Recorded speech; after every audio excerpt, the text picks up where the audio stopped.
प्रधानमंत्री श्री नरेंद्र मोदी जी की ऐतिहासिक तीसरी टर्म में बहुत सारे ऐतिहासिक फैसले हुए, बहुत सारे बड़े फैसले हुए।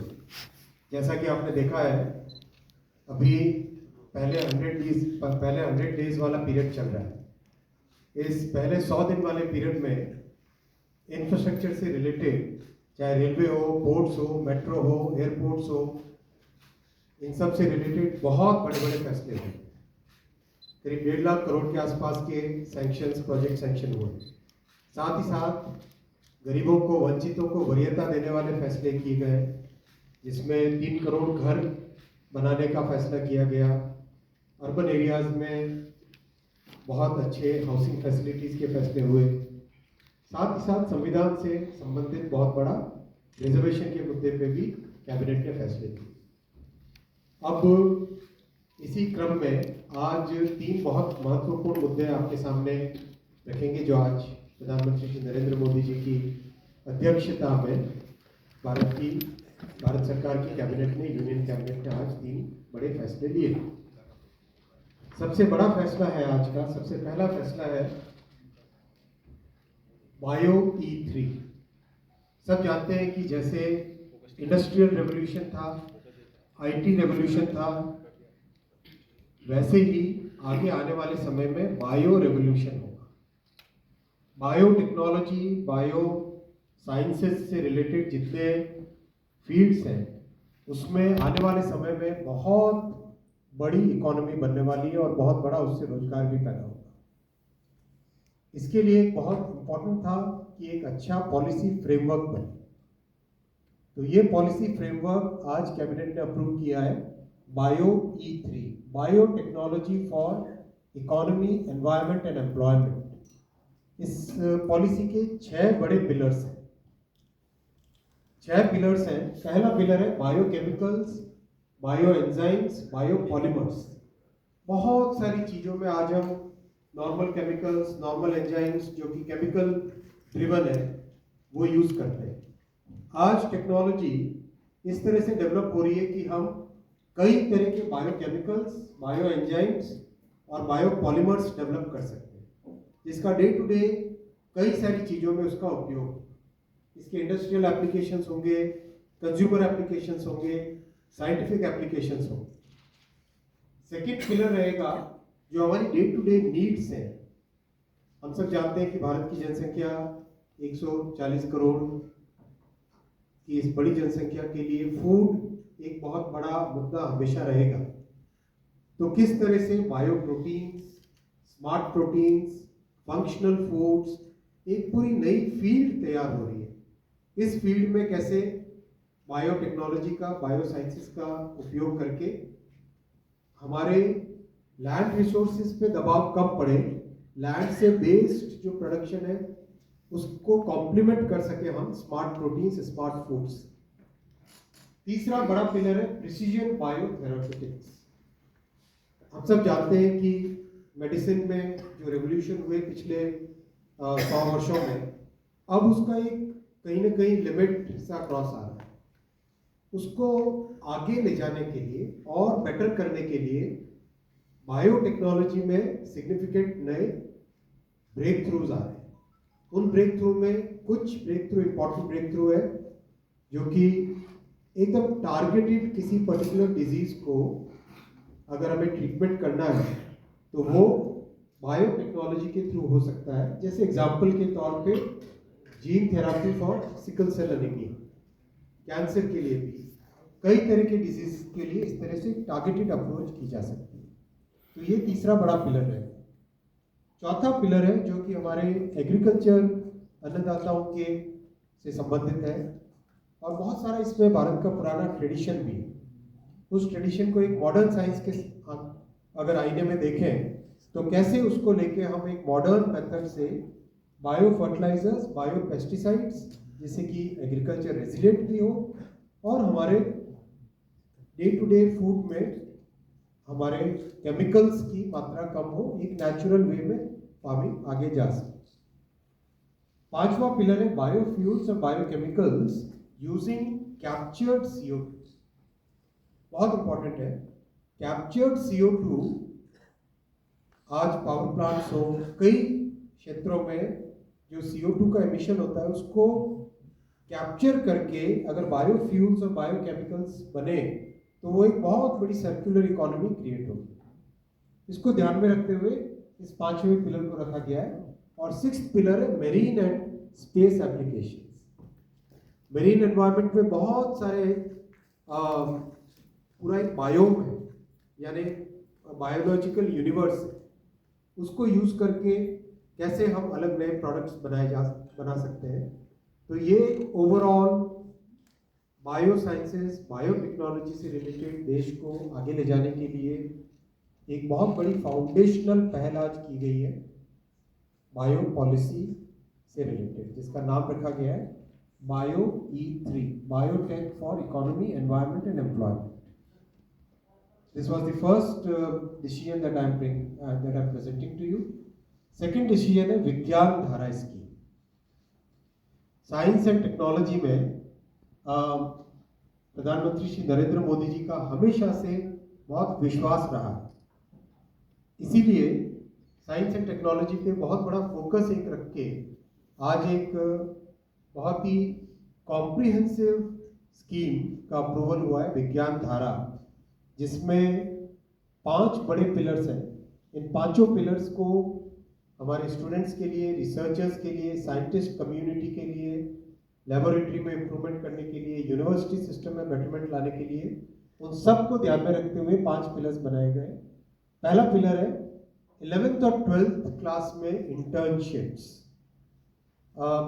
साइंस एंड टेक्नोलॉजी में जो एक कन्वेंशनल वे में जो रोट मेथड था, टेक्स्ट बुक मेथड था, उससे बाहर निकल के किस तरह से हम स्टूडेंट्स को रियल लाइफ एनवायरनमेंट में अपॉर्चुनिटीज दें, जिससे कि वो उनकी एम्प्लॉयबिलिटी भी बढ़े, साइंस एंड टेक्नोलॉजी में, रिसर्च में उनको और अच्छे सीखने का, प्रैक्टिकल सीखने का मौका मिले। Fellowships for undergrad, post grade, PhD, post doctoral research, इसको एक बहुत ही अच्छे तरीके से रैशनलाइज करके बहुत बढ़ा के करने का प्रयास इस स्कीम में रहेगा। सेकेंड पिलर है जॉइंट रिसर्च, इंटरनेशनल कोलैबोरेशन। बहुत सारे ऐसे बड़े प्रोजेक्ट्स हैं जो ग्लोबली दुनिया भर में कई देश मिलके करते हैं, उन सब के साथ मिलके आज भारत की एक नई पहचान है। प्रधानमंत्री श्री नरेंद्र मोदी जी ने जो फॉरेन पॉलिसी जिस तरह से कंडक्ट की है 10 वर्षों में, भारत की बहुत बड़ी नई पहचान बनी है। इकोनॉमी भी आज 5th लार्जेस्ट इकोनॉमी है। तो इस नई पहचान को साइंस एंड टेक्नोलॉजी के क्षेत्र में इंटरनेशनल कोलैबोरेशन में उपयोग करें, ये सेकंड पिलर। थर्ड है जॉइंट रिसर्च प्रोजेक्ट्स और जॉइंट फेलोशिप्स। भारत में जो टैलेंट है, इस टैलेंट की बहुत वैल्यू है, और इस टैलेंट से जो IP क्रिएट हो, वो IP राइट्स भारत में ही रहे। उसके लिए ज़रूरी है कि हम ब्रेन ड्रेन पे से निकल कर joint research, joint fellowships, joint projects पे फोकस करें। इसलिए ये थर्ड पिलर ये रखा गया।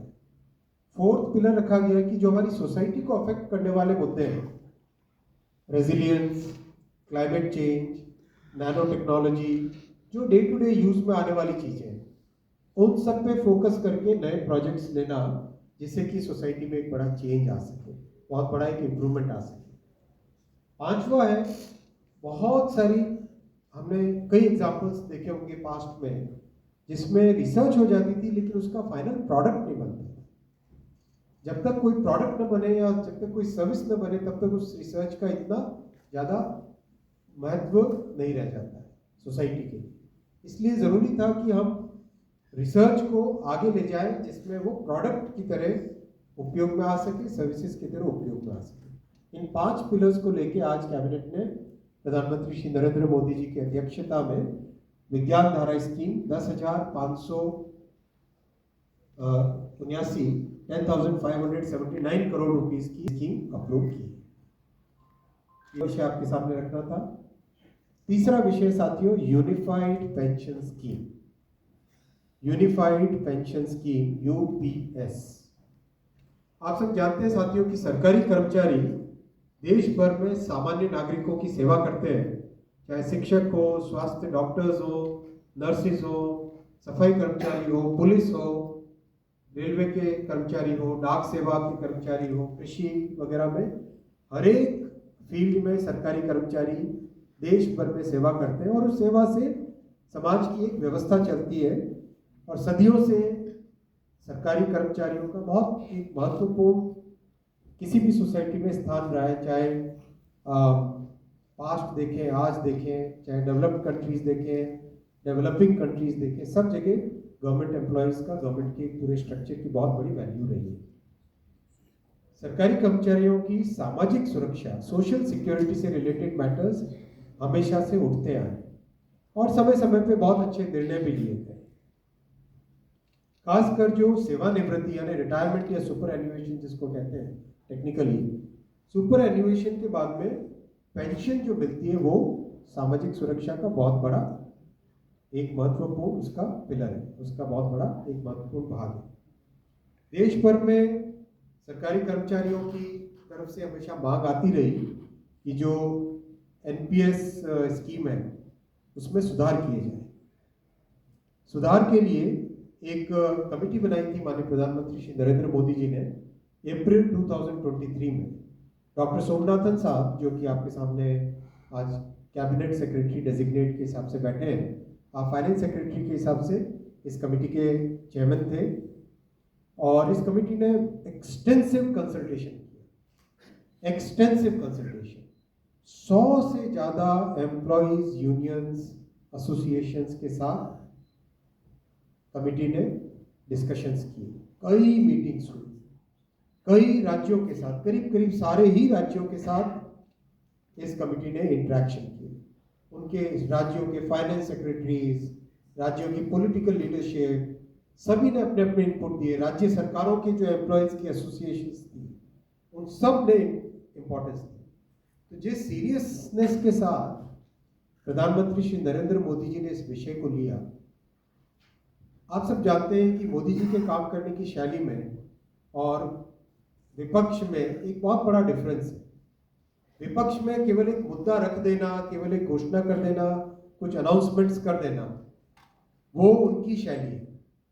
मोदी जी की शैली है हमेशा जो मुद्दा है उसको सीरियसली लो, उसको डिटेल में समझो, उस पर जितना पॉसिबल है कंसल्टेशन करो और उस कंसल्टेशन से निकल के जो देश हित में, जनहित में और स्टेक होल्डर्स के हित में जो विषय आए उसको उस तरह से आगे रखें। इसीलिए इस कंसल्टेशन के बाद में और साथ ही साथ जो जॉइंट कंसल्टेटिव मैकेनिज्म है सेंट्रल गवर्नमेंट के एम्प्लॉयज का, JCM, उसके साथ मल्टीपल मीटिंग्स, फिर दुनिया के कई देशों में किस तरह की स्कीम्स हैं, किस तरह के सिस्टम्स है वो भी देखा। फिर भारत की जो अर्थव्यवस्था है और केंद्र सरकार का बजट है उसको समझने के लिए रिजर्व बैंक ऑफ इंडिया के साथ, वर्ल्ड बैंक के साथ, सबके साथ कंसल्टेशंस हुए और इस कंसल्टेशन के बाद में एक यूनिफाइड पेंशन स्कीम का रिकमेंडेशन इस कमेटी ने किया और आज प्रधानमंत्री श्री नरेंद्र मोदी जी की अध्यक्षता में यूनियन कैबिनेट ने यूनिफाइड पेंशन स्कीम को अप्रूव किया है, इसको अनुमोदित किया है और ये स्कीम अभी आने वाले समय में लागू होगी। इस स्कीम के 5 पिलर्स हैं। सबसे इम्पॉर्टेंट विषय था कर्मचारियों की तरफ से कि हमें अश्योर अमाउंट एक चाहिए, जो बहुत लॉजिकल और वाजिब रिक्वायरमेंट था। इस डिमांड पे एक मेथोडिकल वे में काम करके और एक्चुअरियल साइंसेस, जो लोग आगे का भविष्य का रिक्वायरमेंट वगैरह कंप्यूट करने का एक तरीका होता है जिसको एक्चुअरियल साइंस बोलते हैं, उनके साथ मिलके कई तरह के फाइनेंशियल मॉडल्स को प्रोजेक्ट करके और सबके साथ मिलके एक सिस्टमेटिक तरीके से 50% अश्योर्ड पेंशन, ये इस यूपीएस का सबसे पहला पिलर है। इसकी डिटेलिंग देखनी चाहिए हमें। जो ये अमाउंट मिलेगा वो रिटायरमेंट से पहले के 12 महीनों की एवरेज बेसिक पे का 50% होगा। मैं रिपीट कर रहा हूँ, अश्योर्ड पेंशन का जो अमाउंट है that will be the average of basic पे ऑफ 12 मंथ्स बिफोर सुपर एनुएशन, उसका 50%। और इस फुल पेंशन के लिए जो क्वालिफाइंग एज रहे, क्वालिफाइंग सर्विस रहेगी, वो रहेगी 25 ईयर्स, यानी 25 वर्ष तक अगर किसी ने काम किया है, सेवा की है, तो उसको फुल पेंशन यानी जो ये अश्योर्ड पेंशन का अमाउंट है वो मिलेगा। 25 साल से अगर कम है लेकिन 10 साल से ज़्यादा है तो उसमें प्रपोर्शनेट पेंशन रहेगी, प्रो रेटा वो पेंशन का अमाउंट बनेगा। जो कभी किसी कर्मचारी की डेथ हो जाए तो फैमिली पेंशन एक बहुत बड़ा स्पाउस के लिए ये बहुत बड़ी एम्प्लॉयज की एक रिक्वायरमेंट थी, डिमांड थी। तो सेकेंड पिलर इस यूपीएस का है अश्योर्ड फैमिली पेंशन। किसी भी कर्मचारी के डिमाइज से पहले, इमीडिएटली पहले जो पेंशन थी, अमाउंट था, उसका 60% मिलेगा एम्प्लॉय के, डिसीज्ड एम्प्लॉय के स्पाउस को। ये सेकेंड पिलर है। थर्ड पिलर है अश्योर्ड मिनिमम पेंशन।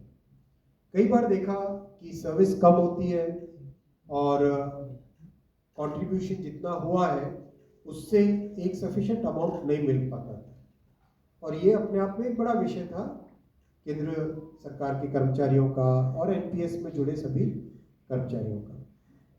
इसीलिए एक minimum assured pension, assured minimum pension 10,000 rupees per month, वो इसमें यूपीएस में थर्ड पिलर ये रखा गया।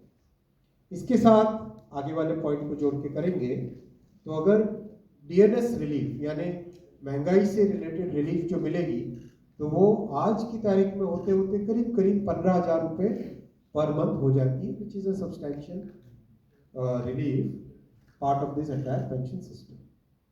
फोर्थ पिलर है इन्फ्लेशन के साथ इंडेक्सेशन। जैसे केंद्र सरकार के एम्प्लॉयज के लिए सैलरी में डीएनएस अलाउंस होता है, उसी पैटर्न पे जो इंडेक्स है, सेम इंडेक्स को यूज करके all India consumer price index for industrial workers, इसको यूज करके assured pension, assured family pension और अश्योर्ड मिनिमम पेंशन, इन तीनों के तीनों जो आपने पिछले पेज पे तीनों पिलर्स देखे, assured pension, assured family pension और अश्योर्ड मिनिमम पेंशन, इन तीनों के ऊपर इन्फ्लेशन इंडेक्सेशन डीएनएस रिलीफ के बेसिस पे मिलेगा। डीआर, डीए की जगह डीआर, डीएनएस रिलीफ। पांचवा पिलर है इस स्कीम का lump sum payment at superannuation in addition to gratuity. ये एक तरीके से बहुत ही इंपॉर्टेंट और बहुत ही बड़ी एक रिलीफ मिलेगी। जब सुपर एनुएशन होता है तो उसके बाद में इंसान अपनी लाइफ को प्लानिंग जिस तरह से करना चाहिए तब कई बड़े खर्चे आते हैं, इसलिए ये लमसम एक अमाउंट तय किया गया। यह है कि हर 6 महीने की सर्विस के लिए मंथली इमोल्यूमेंट्स विच मीन्स पे एंड डीए कंबाइंड, उसका 10% अमाउंट। तो ये एक अपने आप में सब्सटैंशियल एक अमाउंट रह जाएगा। जैसे मान लीजिए किसी का 30 इयर्स की सेवा है तो उसमें करीब करीब 6 महीने की सैलरी,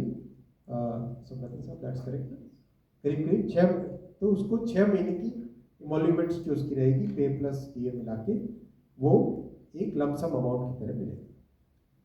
ये 5 पिलर्स को लेके आज यूनिफाइड पेंशन स्कीम अप्रूव हुई है। ये स्कीम केंद्र सरकार के करीब 23 लाख कर्मचारी, करीब 23 लाख एम्प्लॉयज हैं, उनको इसका बेनिफिट मिलेगा।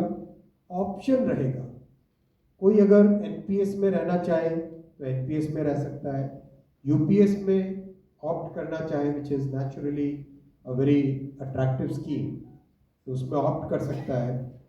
प्लस राज्य सरकारें अगर इसी फ्रेमवर्क को, इसी आर्किटेक्चर को यूज करना चाहे तो राज्य सरकारें भी इस आर्किटेक्चर को यूज कर सकती हैं। अगर राज्य सरकार के कर्मचारी भी इसमें शामिल होते हैं तो करीब 90 लाख के आसपास टोटल कर्मचारी इसका बेनिफिट मिलेगा। सबसे इम्पोर्टेंट जो आज के इस फैसले का बहुत ही महत्वपूर्ण पार्ट है वो है कि कर्मचारियों पर इस स्कीम का भार नहीं पड़ेगा। आज एम्प्लॉइज 10% कंट्रीब्यूट करते हैं और आपको जानकारी होगी कि 10 वर्ष पहले तक सरकार भी 10% कंट्रीब्यूट करती थी, यानी 10+10 टोटल कंट्रीब्यूशन होता था। लेकिन मोदी जी ने 2019 में इस 10% कंट्रीब्यूशन को बढ़ा के 14% किया था। जो केंद्र सरकार का कंट्रीब्यूशन है उसको बढ़ा के 14% किया था। That itself was a very big contribution, big jump in the amount of contribution. अब वो कंट्रीब्यूशन बढ़ के 18.5% हो जाएगा। वो कंट्रीब्यूशन बढ़ के 18.5% हो जाएगा। ये स्कीम 1/4/2025 से लागू होगी। तब तक इसके लिए जो भी सारे स्ट्रक्चर्स, पोर्टल सब बनने होंगे, रूल्स रेगुलेशंस, वो सारे बन जाएंगे 1 अप्रैल 2025 से। 1 अप्रैल 2025 से लागू होगी ये स्कीम। और जितने भी एग्जिस्टिंग एम्प्लॉइज हैं एनपीएस में, उन सबको ये ऑप्शन मिलेगा, वो यूपीएस में शामिल हो सकते हैं। मेडिकल रीइंबर्समेंट पहले की तरह मिलेगा सेंट्रल गवर्नमेंट के एम्प्लॉइज को, जो कि बहुत बड़ी, वैसे भी मेडिकल रीइंबर्समेंट अभी भी पुराने ओपीएस के मेथड के टाइम से ही मिलता है, वो चेंज नहीं। मैं आपके सामने ये भी रखना चाहूँगा साथियों कि कांग्रेस की 2 सरकारें जिन्होंने ओपीएस की घोषणा की, हिमाचल और राजस्थान, उन्होंने किस तरह से अपने राज्य सरकार के कर्मचारियों के प्रति एक तरीके से अनाउंस किया है, लेकिन इम्प्लीमेंटेशन उसमें कुछ नहीं थी। केवल अनाउंस करके एक भ्रम में रखना वो उनका काम था। इसके विपरीत प्रधानमंत्री श्री नरेंद्र मोदी जी का जो काम है, आप देखो, ये completely well thought through, extensively consulted, best practices को देख के, और साथ ही साथ इंटरजेनरेशनल इक्विटी, आने वाली जनरेशन्स पे कोई एक्स्ट्रा भार ना पड़े, इसके लिए इस पूरी स्कीम को फुल्ली फंडेड स्कीम की तरह रखा